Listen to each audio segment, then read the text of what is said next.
because one of the challenges we are facing, climate change. I think everybody knows. I think quite often, earlier Dr. Swaminathan used to say, farmers used to see the sky and decide when to sow, when to put the fertilizer, when to irrigate, when to harvest. But today it is not possible. Unless you understand the science, it is very difficult. And second thing, what is happening is the fluctuation in price. For example, we are dealing with coconut. Few days back, it was hardly 7 to 8 rupees. I think suddenly it has become now 20 rupees. See, if it becomes 7 to 8 rupees, we calculated a coconut, to produce one coconut, it costs you from 9 to 10 rupees. If it is 7 rupees means what is that you are going to do? So under that circumstance, what we have to do? What is the alternative? Will be very difficult. Hence, I think in this kind of seminars, we will be discussing what are the opportunities available. Now, if you produce, that is not just sufficient. Ultimately, I think our farmer's pocket has to be filled. I think up till such that your productivity doesn't go down. So in that context, now we have lot of technologies. For example, in case of leaf spot disease of arecanut, I think you must have heard in 2020, 21, 22, there is a continuous spread of this disease. Because of that, quite a lot of arecanut production has come down. Now what is kind of methodology or the management technique? There is heavy rain, whole of the produce is gone. That is in a seasonal crop. In a perennial crops like coconut or arecanut, see, because of climate change, we are seeing so many challenges. One is your production is going down. Another one is pest and disease attack is going up. Unless you manage these things, your productivity will be going down. Most of you are most experienced agriculturists. I think today's youth, unless we attract the youth, future of agriculture is very bleak. That is why we have to change this agriculture into a certain sort of business, maybe agri-business. So that is very, very important. So for which to have this kind of interface where we can discuss how we can translate this agriculture into agri-business, that is the most important thing. As I was telling you, now there are plenty of products, that also knowledge should be there. I think these are the forums to discuss these kind of things. It is very, very important. In coconut alone, if I speak, today we have nearly 200 to 250 products you can think of and you can market. For example, if a coconut is fetching today 15 to 20 rupees, by doing this value-added product, you can, from the same coconut, you can get 25 to 30 rupees. That kind of technologies are available at CPCRI, and either if you visit to CPCRI or if you get an opportunity to listen in some of these kind of seminars, you get the exposure. Collection of Meera in an unfermented way, processing into various value-added products, then marketing. There is a huge potential, but for which good kind of technologies are required. Without technology, it is not possible to come out with a novel product. And if you are not coming out with a novel product, selling your product becomes difficult. So that way, I think adoption of these scientific methodologies, even for cultivation, processing, then branding and marketing, this technology is very important. So to understand that, by which I think you will get all the knowledge and you will get the confidence how to process, how to produce and how to market. So that is the very important thing. And the next thing is, as I was telling, that non-availability of skilled manpower. That is one of the most important things, and that is why where this technology becomes handy. If you develop, let us say, various technologies for processing, either it is for extracting milk, chips and different products, vinegar. So it requires a lot of technology. So our youth who is having intelligence, they can come forward, they can utilize their knowledge in producing all these kind of products, and once the product is developed, again to brand it, pack it and market it. Lot of youths are required. So this is going to create lot of employment and lot of people will be utilized for. See that for another 7 days you have a whole list of speakers here on various aspects. They will be dealing with different aspects. I am sure that this seminar, it will be very useful, and you will be attracting a lot of people. I think you will come to know and what is latest happening in the technological advancements, and if you utilize these things, I am sure that your income will go up and everyone's livelihood will be improved. So ഈ കുറഞ്ഞ സമയം കൊണ്ട് പറയാനായിട്ട് ശ്രമിക്കുന്നത്, ആദ്യമായിട്ട് നമ്മൾ അറിഞ്ഞിരിക്കേണ്ട ഒരു കാര്യം എന്ന് പറയുന്നത്, 2050 ആകുമ്പോഴത്തേക്ക് നമ്മുടെ പോപ്പുലേഷൻ അല്ലെങ്കിൽ നമ്മുടെ ജനസംഖ്യാ വർധനവ് ഏകദേശം 2 ബില്യൻ്റെ അടുത്ത് വരെയൊക്കെ പോകാൻ പോവുകയാണ്. അപ്പോൾ അങ്ങനെ ജനസംഖ്യാ വർധനവ് കൂടുന്നതനുസരിച്ച് ആ ജനങ്ങൾക്ക് എല്ലാവർക്കും ഭക്ഷ്യയോഗ്യമായ ഭക്ഷ്യവസ്തുക്കൾ ഒരുക്കുക എന്ന് പറയുന്നത്, ലഭ്യമായ സ്ഥലത്തുനിന്ന് ഒരുക്കുക എന്ന് പറയുന്നത് പലപ്പോഴും ശ്രമകരമായ സംഭവമായിരിക്കും. അപ്പോൾ അതുകൊണ്ട് ഈ സംഭവങ്ങളെല്ലാം കൈകാര്യം ചെയ്യാൻ പറ്റുന്ന രീതിയിൽ ഉള്ള പുതിയ പുതിയ കുറച്ച് ടെക്നോളജികൾ നിങ്ങളെ പരിചയപ്പെടുത്തുക, കുറച്ച് പുതിയ വാക്കുകൾ നിങ്ങളെ പരിചയപ്പെടുത്തുക എന്നുള്ളതാണ്. നിങ്ങൾക്ക് അതിനെപ്പറ്റി കൂടുതലായിട്ടുള്ള ക്ലാസ്സുകളും കാര്യങ്ങളൊക്കെ തുടർ ക്ലാസ്സുകളും അല്ലെങ്കിൽ കൃഷിഭവൻ വഴിയൊക്കെ നിങ്ങൾക്ക് ലഭ്യമാകുന്നതാണ്. അപ്പോൾ ആദ്യമായിട്ടുള്ള ഒരു ഇടപെടലുകൾ നമ്മുടെ കൃഷിയിടങ്ങളിലും നമ്മുടെ കാസർഗോഡ് ജില്ലയിലും നമ്മൾ ഉപയോഗിച്ചുകൊണ്ടിരിക്കുന്നതാണ് നമ്മുടെ തുറസായ സ്ഥലത്തുള്ള പ്രിസിഷൻ ഫാമിംഗ്. ഓപ്പൺ കൂടെ സഹായം പിടിച്ചെങ്കിൽ മാത്രമേ നമുക്ക് നമ്മുടെ കൃഷിയെ നിലനിർത്തിക്കൊണ്ട് പോകാൻ പറ്റത്തുള്ളൂ. അതേപോലെ തന്നെ നമ്മുടെ ജനസംഖ്യ വർധനമനുസരിച്ചിട്ട് ഉൽപാദനക്ഷമത നമുക്ക് വർദ്ധിപ്പിക്കാനായിട്ട് സാധിക്കുന്നത്. അതാണ് ഒരു കാരണം എന്ന് പറയുന്നത്. രണ്ടാമത്തേത്, നമ്മുടെ സെബാർ സാറൊക്കെ സൂചിപ്പിച്ചതുപോലെയുള്ള കാലാവസ്ഥയിൽ വന്ന വ്യതിയാനങ്ങൾ. ആ കാലാവസ്ഥയിൽ വന്ന വ്യതിയാനങ്ങൾ വഴി പലപ്പോഴും നമ്മുടെ കൃഷി രീതികൾ തന്നെ മാറിക്കൊണ്ടിരിക്കുകയാണ്.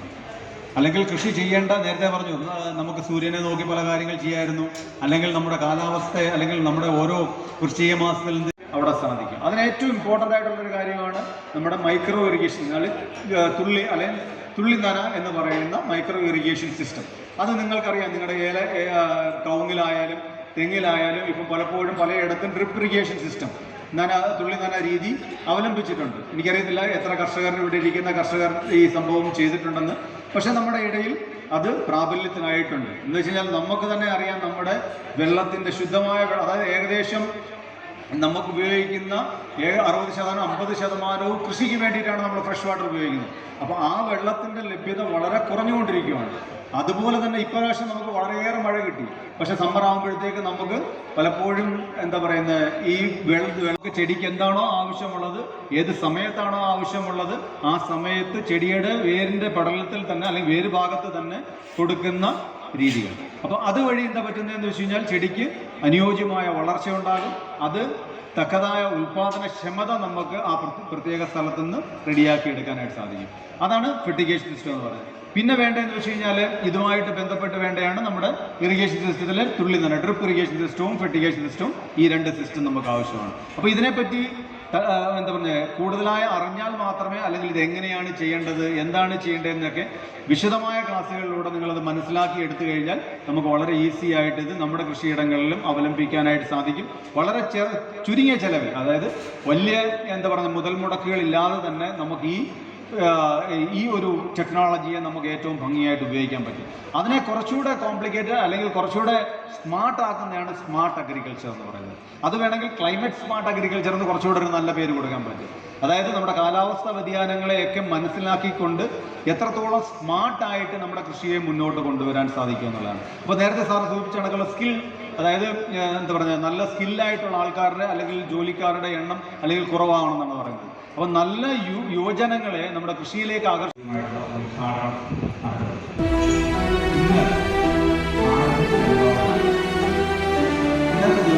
വലിയ ഭാരതത്തിലെ എല്ലാ കർഷകരും സംബന്ധിച്ചിടത്തോളം പ്രധാനപ്പെട്ട ദിവസവുമാണ്. ആ ദിവസത്തിലാണ്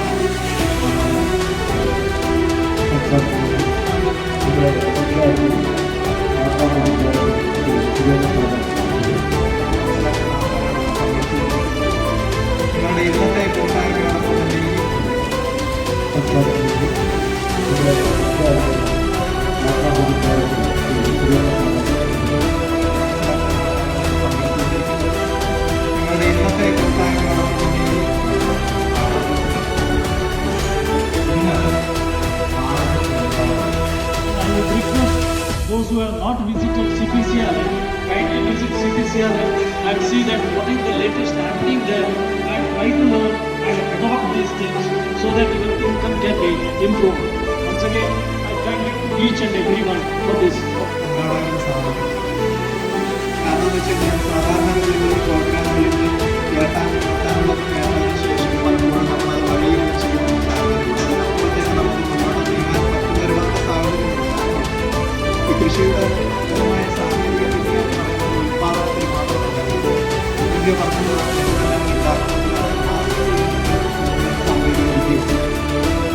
ഒരു കാര്യം വ്യക്തം പരിപാടികൾ കൂടി വരികയാണ്. സെൻട്രൽ ഗവൺമെന്റ് 2017 ആരംഭിച്ച 20 പരിപാടിക്ക് 10,000 ഫാമേഴ്സ് പ്രൊഡ്യൂസേഴ്സ് കമ്പനിയാണ് പ്രഖ്യാപിച്ചത്. കേരളത്തിലാണ്. നമ്മുടെ നിലവിൽ 500 കമ്പനികൾ കേരളത്തിൽ പ്രവർത്തിക്കുന്നുണ്ട്. ചിലരിങ്ങനെ പ്രവർത്തിച്ചു പോകുന്നുണ്ടെങ്കിൽ നമ്മൾ ചെയ്തു വരുന്നത് നൂതന സാങ്കേതിക നമ്മൾക്ക് ആവശ്യമായിട്ടുള്ള അല്ലെങ്കിൽ ഒരു പച്ചക്കറി കൃഷിക്ക് ഏറ്റവും എന്താ പറയുക എഫിഷ്യൻ്റ് ആയിട്ട് നമുക്ക് ചെയ്യാൻ പറ്റുന്ന ഒരു ഉറപ്പായ ഈ കാരണം എന്ന് വെച്ച് കഴിഞ്ഞാൽ സാധാരണഗതിയിൽ ഒരു പ്രോഗ്രാം കളിച്ച് കേട്ടതിന് ശേഷം പലപ്പോഴും നമ്മളത് വഴിയിൽ വെച്ച് അതിനപ്പുറത്തേക്ക് നമുക്ക് മുന്നോട്ട് നീങ്ങാൻ പറ്റുന്ന ഒരുപാട് സാഹചര്യങ്ങളുണ്ടാകും. ഈ കൃഷിയുടെ നൂതനമായ സാങ്കേതിക ഉൽപ്പാദനത്തിൽ മാത്രമല്ല, ഇപ്പോൾ മൂല്യവർദ്ധനവാണ് ഉൽപ്പന്നങ്ങൾ ഉണ്ടാക്കുന്നതിന് സാങ്കേതിക വിദ്യ. ഒരു കാര്യം വ്യക്തം പരിപാടികൾ കൂടി വരികയാണ്. സെൻട്രൽ ഗവൺമെന്റ് 2017 ആരംഭിച്ച 20 ശാഖയുടെ പരിപാടിക്ക് 10,000 ഫാമേഴ്സ് പ്രൊഡ്യൂസേഴ്സ് കമ്പനിയാണ് പ്രഖ്യാപിച്ചത്. 50 കേരളത്തിലാണ്. നമ്മുടെ നിലവിൽ 500 കമ്പനികൾ കേരളത്തിൽ പ്രവർത്തിക്കുന്നുണ്ട്. അതിൽ ചിലതിങ്ങനെ പ്രവർത്തിച്ചു പോകുന്നുണ്ടെങ്കിൽ നമ്മൾ ചെയ്തു വരുന്നത് നൂതന സാങ്കേതിക ആവശ്യമായിട്ടുള്ള അല്ലെങ്കിൽ പച്ചക്കറി കൃഷിക്ക് ഏറ്റവും എന്താ പറയുക എഫിഷ്യൻ്റ് ആയിട്ട് നമുക്ക് ചെയ്യാൻ പറ്റുന്ന ഒരു ടെക്നോളജിയാണ് ഓപ്പൺ ഉറപ്പായ ഈ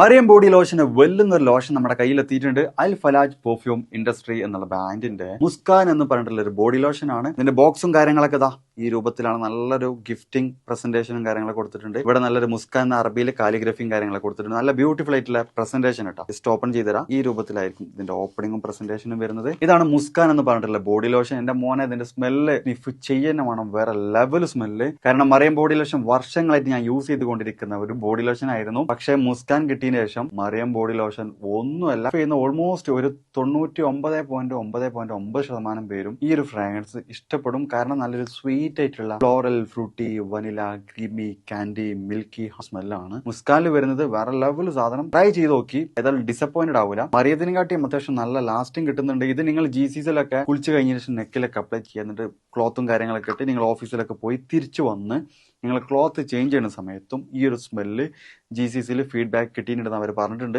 പിന്നെ അവർ മെയിനായിട്ട് ചെയ്യുന്നത് ഹോൾസെയിലാണ്. ആർക്കെങ്കിലും ബൾക്കായിട്ട് ഹോൾസെയിൽ വേണമെന്നുണ്ടെങ്കിൽ താഴെ കൊടുത്ത് നമ്മൾ കോൺടാക്ട് ചെയ്തോളി. അവർ കാര്യങ്ങളൊക്കെ അറേഞ്ച് ചെയ്യും. ഇനി നാട്ടിലോട്ട് ആർക്കെങ്കിലും ഹോൾസെയിലായിട്ട് വേണമെന്നുണ്ടെങ്കിൽ അതിനെ അവരെ കോൺടാക്ട് ചെയ്തോളി. പിന്നെ പെർഫ്യൂമൊക്കെ ആർക്കെങ്കിലും മാനുഫാക്ചർ ചെയ്യണമെന്നുണ്ടെങ്കിൽ അതുപോലെ പ്രൈവറ്റ് ലാബിലും കാര്യങ്ങളൊക്കെ ചെയ്യണമെന്നുണ്ടെങ്കിൽ ഇവരെ കോൺടാക്ട് ചെയ്യുക. ഏതായാലും താഴെ ഡിസ്ക്രിപ്ഷനിൽ അവരുടെ കംപ്ലീറ്റ് ഡീറ്റെയിൽസ് ഞാൻ കൊടുക്കുന്നുണ്ട്. ഈ സാധനം നിങ്ങൾ ഓർഡർ ചെയ്തോളി. ഓൾ ഓവർ UAE അവരുടെ ഡെലിവറിയും കാര്യങ്ങളൊക്കെ ചെയ്തിടും.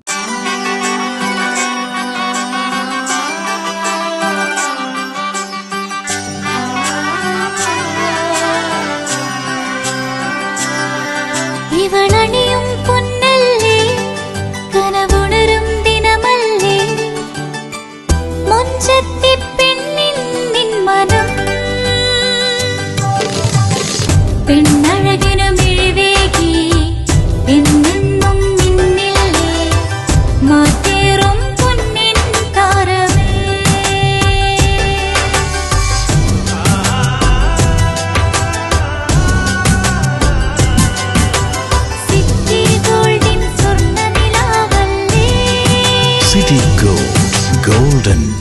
Foods, Kerala and Karnataka, the glow of purity. നമ്മളെല്ലാവരും വീട്ടിൽ പാചകവാതകം അഥവാ ഗ്യാസ് സിലിണ്ടർ ഉപയോഗിക്കുന്നവരാണ്. അതുകൊണ്ട് തന്നെ ഗ്യാസ് സിലിണ്ടർ കൊണ്ട് എന്തെങ്കിലും അപകടമുണ്ടാകുമോ എന്ന ഭയവും നമ്മളെ സദാ അലട്ടിക്കൊണ്ടിരിക്കുന്നു. അതേസമയം നമ്മൾ എത്ര പേർക്ക് ഒരു ഗ്യാസ് സിലിണ്ടർ കൃത്യമായി ഫിറ്റ് ചെയ്യാനറിയാം? ഈ ചോദ്യം കേട്ട് ആരും നെറ്റി ചുളിക്കേണ്ട. ഗ്യാസ് കൊണ്ടുവരുന്നത് മുതൽ ഗ്യാസ് ഫിറ്റ് ചെയ്യുന്നതിന് വരെ അതിൻ്റേതായ രീതികളുണ്ട്. പലപ്പോഴും നമ്മളൊന്നും അതിൽ ബോധവാന്മാരല്ല എന്നുള്ളതാണ് സത്യം. അത് മനസ്സിലാക്കി കഴിഞ്ഞാൽ നമ്മൾ എത്ര വലിയ മണ്ടത്തരമാണ് വീടുകളിൽ കാട്ടിക്കൂട്ടുന്നത് എന്ന് നമുക്ക് തോന്നിപ്പോകും. പാചകവാതകത്തിന് നിറമോ മണമോ ഇല്ല എന്ന് നമുക്ക് എത്ര പേർക്കറിയാം? ലായനി രൂപത്തിലാണ് കുറ്റിയിൽ ഗ്യാസ് നിറച്ചിരിക്കുന്നത്. ഇതിന് മണമില്ല. പക്ഷേ ഗ്യാസ് ചോർന്നു കഴിഞ്ഞാൽ അറിയാനായി മണം നൽകിയിരിക്കുകയാണ്. വീട്ടിൽ പാചകവാതക സിലിണ്ടർ ചോർന്നാൽ എന്ത് ചെയ്യണം എന്നതിനെക്കുറിച്ചുള്ള കൃത്യമായ ധാരണ പോലും നമ്മളിൽ പലർക്കുമില്ല. ഗ്യാസ് നൽകുന്ന കമ്പനികളും ഇതിനെക്കുറിച്ച് അവബോധം നൽകാറില്ല. ആദ്യമായി വീട്ടിലേക്ക് ഗ്യാസ് സിലിണ്ടർ കൊണ്ടുവരുമ്പോൾ അത് ചെരിച്ചിടാനോ ഉരുട്ടിക്കൊണ്ടുവരാനോ പാടില്ല. അങ്ങനെ കൊണ്ടുവരികയാണെങ്കിൽ ദ്രവരൂപത്തിലുള്ള ഇന്ധനം പുറത്തേക്ക് ഒഴുകി വരാനിടയുണ്ട്. നമ്മളിൽ ഭൂരിഭാഗം പേരും ഈ തെറ്റ് ആവർത്തിക്കുന്നവർ തന്നെയാണ്. ഗ്യാസ് സിലിണ്ടർ എപ്പോഴും വീട്ടിൽ വായു സഞ്ചാരമുള്ളിടത്തേ വയ്ക്കാവൂ. അതായത് സൂര്യപ്രകാശം തട്ടാത്ത സ്ഥലത്താണ് അത് സൂക്ഷിക്കാൻ എന്ന് സാരം. അല്ലെങ്കിൽ ചൂട് മൂലം സിലിണ്ടറിനുള്ളിലെ മർദ്ദം കൂടുകയും അത് സ്ഫോടനത്തിന് ഇടയാവുകയും ചെയ്യും. ഒരിക്കലും സിലിണ്ടർ കുഴിയിലിറക്കി വയ്ക്കുകയോ അടപ്പുകൊണ്ട് അടച്ചു വയ്ക്കുകയോ മറച്ചു വയ്ക്കുകയോ ചെയ്യരുത്. ഗ്യാസ് സിലിണ്ടർ പുതിയവ ഫിറ്റ് ചെയ്യുമ്പോഴും പഴയത് മാറ്റുമ്പോഴും അടുക്കളയിലെ വാതിലുകളും ജനാലകളും തുറന്നിട്ട് വായു സഞ്ചാരമുള്ളതാക്കണം എന്നുള്ള നിയമം നമ്മളിൽ എത്ര പേർ പാലിക്കാറുണ്ട്? വർഷത്തിലൊരിക്കൽ നിർബന്ധമായും ഗ്യാസ് ട്യൂബ് മാറ്റിയിടണം എന്നുള്ള കാര്യവും നമ്മളിൽ എത്ര പേർക്കറിയാം? വീട്ടിൽ ഗ്യാസ് ലീക്കാകുന്നു എന്ന് ബോധ്യപ്പെട്ടാൽ ആദ്യം ചെയ്യേണ്ടത് ഉപയോഗത്തിലുള്ള ഇലക്ട്രോണിക് ഉപകരണങ്ങൾ ഒന്നും തന്നെ ഓഫ് ചെയ്യാതിരിക്കുക എന്നുള്ളതാണ്. പുതുതായി ഒരു ഇലക്ട്രിക് ഉപകരണങ്ങളുടെയും സ്വിച്ച് ഇടുകയും ചെയ്യരുത്. ശേഷം ഗ്യാസിന്റെ റെഗുലേറ്റർ ഓഫ് ചെയ്താൽ തന്നെ ഭൂരിപക്ഷം പ്രശ്നങ്ങൾക്കും പരിഹാരമാകും. അടച്ചിട്ടിട്ടുള്ള വെന്റിലേറ്ററുകൾ, വാതിലുകൾ എന്നിവ ഉടൻ തന്നെ തുറന്നിടണം. ഇനി ഗ്യാസ് കുറ്റിക്ക് തീ പിടിച്ചാലോ? ആദ്യമായി നമ്മൾ മനസ്സിലാക്കേണ്ടത് ഗ്യാസ് കുറ്റിക്ക് തീ പിടിച്ച് പുറത്തേക്ക് ശക്തിയായി കത്തിയാൽ അത് പൊട്ടിത്തെറിക്കില്ല എന്നുള്ളതാണ്. ലിക്വിഡ് പെട്രോളിയം പുറത്തു വന്ന് ഓക്സിജന്റെ സഹായത്തോടെയാണ് കത്തുന്നത് എന്ന് നമ്മൾ മനസ്സിലാക്കിയിരിക്കണം. ചെറിയ തീ പടർന്നു കഴിഞ്ഞാൽ കട്ടിയുള്ള പുതപ്പോ ചാക്കോ വെള്ളത്തിൽ നനച്ച് കുറ്റിക്ക് മുകളിലേക്കിട്ടാൽ തീ അണഞ്ഞു കിട്ടും. ഇങ്ങനെ ചെയ്ത് സിലിണ്ടർ തണുപ്പിച്ചതിന് ശേഷം ഗ്യാസ് ഒരിക്കലും വലിച്ചിഴച്ച് പുറത്തേക്ക് കൊണ്ടുപോകരുത്. ഉയർത്തി മാത്രമേ പുറത്തേക്ക് കൊണ്ടുപോകാവൂ. ഗ്യാസ് അടുപ്പുകൾ പുറത്തു വയ്ക്കുകയും അവിടെ നിന്ന് പൈപ്പ് വഴി കണക്ഷൻ അടുപ്പിലേക്ക് നൽകുകയും ചെയ്യുകയാണ് ഏറ്റവും സുരക്ഷിതമായ മുൻകരുതൽ എന്ന് പറയുന്നത്. ഇങ്ങനെ ചെയ്താൽ ഗ്യാസ് ലീക്ക് ഉണ്ടായാൽ തന്നെ പുറത്തുപോയി റെഗുലേറ്റർ ഓഫ് ചെയ്താൽ പ്രശ്നങ്ങൾക്കുള്ള പരിഹാരമാകും. അപ്പോൾ ഈ വീഡിയോ നിങ്ങൾക്ക് ഇഷ്ടപ്പെട്ടെങ്കിൽ ഒരു കുഞ്ഞു ലൈക്കും ഒരു കുഞ്ഞു ഷെയറും ഒരു കുഞ്ഞു കമൻറ്റും തരണമെന്ന് കമ്മിറ്റിയുടെ പേരിൽ വിനീതമായി അഭ്യർത്ഥിക്കുന്നു.